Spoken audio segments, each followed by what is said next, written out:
Climate change becoming a top initiative between the United States and Canada, but Marc Morano says the climate rules enacted already are creating economic damage to our country, and Marc joins us now.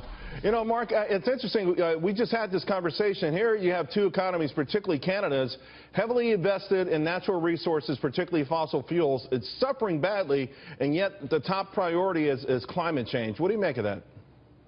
Well, it's interesting, you know, Trudeau was elected. This was one of his tenets, and President Obama has made it the centerpiece. So this is two politicians that are just trying to sort of bask in the media spotlight, saying, we care about the climate, we are going to do something.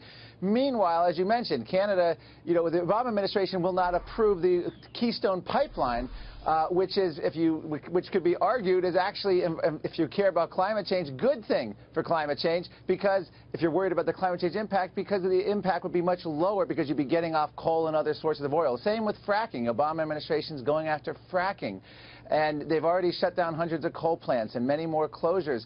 So they're shutting down our energy economy based on these climate fears, when in reality they can't do anything about the climate at all, even if they tried, and you could zero out U.S. emissions and it wouldn't even have a big impact on global emissions. Right, and of course we've already seen evidence of that. Because of the fracking miracle, our emissions have gone down, the world's gone up. We can't stop China, we can't stop India. They won't even sign or agree to anything that would attempt to stop them because they want to power their economies. But having said that, what do you make of the fact that climate change still resonates as a political issue? Hence, we have a Justin Trudeau.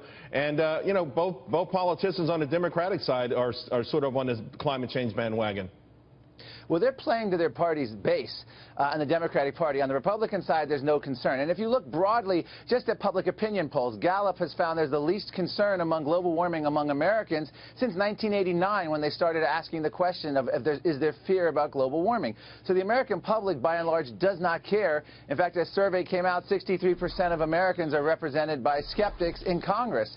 But I think what's happening here is they're trying to sell this UN Paris Agreement. President Obama on April 22nd is going to sign that, the agreement from Paris into law. It's going to bring the United States over to international regulations now. We're going to be trying to commit to UN mandates, and meanwhile we're going forward with domestic mandates through our EPA. Right. All the while, none of this has been ratified by the Senate, and none of it has been authorized by Congress. So it's the next president that's ultimately going to deal with this. Now, Marc, you're the founder of Climate Depot. You're somewhat of a global climate warming skeptic, if you will. You already talked about how they tried to sell this to the American public, and maybe that's failing. What about the notion that of criminalizing voices like yours? I want you to take a listen to what Loretta Lynch had to say yesterday. Let's take a listen. Under President Clinton, the Department of Justice brought and won a civil RICO action against the tobacco industry for its fraud. Under President Obama, the Department of Justice has done nothing so far about the climate denial scheme. This matter has been discussed. We have received information about it and have referred it to the FBI to consider whether or not it meets the criteria for what we could take action on. Marc, what do you make of that? Potentially the Obama administration going criminally after climate deniers like yourself. This has been going on now for about 2 years at least. Senator Whitehouse of Rhode Island has been pushing the idea of RICO statutes using organized crime racketeering charges against global warming skeptics. We have Robert F. Kennedy Jr., the environmentalist, calling for jailing skeptics as war criminals and putting them in The Hague with 3 square meals and a cot.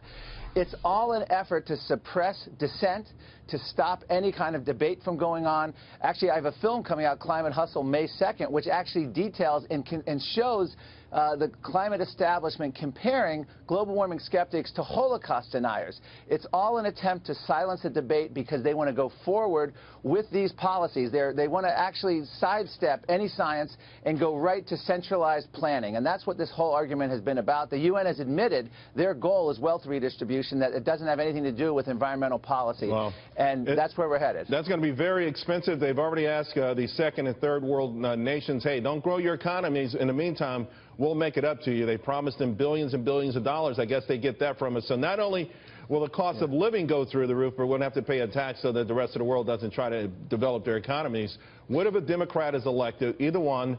Where does that put us? Does that mean that perhaps we're going to be dealing with the harsh reality that this is going to be rammed down our throats one way or the other? Yeah, here's the bottom line. Right now, President Obama is only using executive orders in a, as John Kerry tried to say, it's a sort of global shaming. That's a commitment to this UN Paris Agreement. If the next president is Bernie Sanders or Hillary Clinton, these will then be codified into law and be brought forward. If the next president is a global warming skeptic or someone who doesn't buy the UN agenda, then it can be withdrawn. So this election is actually going to be a referendum on global warming. And it's interesting because a lot of the Republican candidates aren't talking about the UN Paris Agreement or that explicitly about the EPA regulations, but that is where it's coming. The next election determines the fate of centralized planning, energy economy, to what I call medieval witchcraft. Right. They actually think EPA regulations and UN rules are going to somehow alter hurricanes, storms, and weather. It is a form of medieval witchcraft to believe that, but they don't care about the actual science. They care about central planning, and that's what's going on here. It's giving the government more power, bureaucrats, and they want to impose an ideology that bans fossil fuels, energy that works, and they're now going to relentlessly promote so-called renewables, which aren't yet ready for prime time. Absolutely, and at some point they will be, and it's just the nature of Yes. economies to make that happen. But to your point, I think that's a part of the discussion with respect to the next Supreme Court nominee, you know, sort of fulfilling those things, among others. Hey, Mark, thank you very much. Really appreciate it. Thank you, Charles. Appreciate it.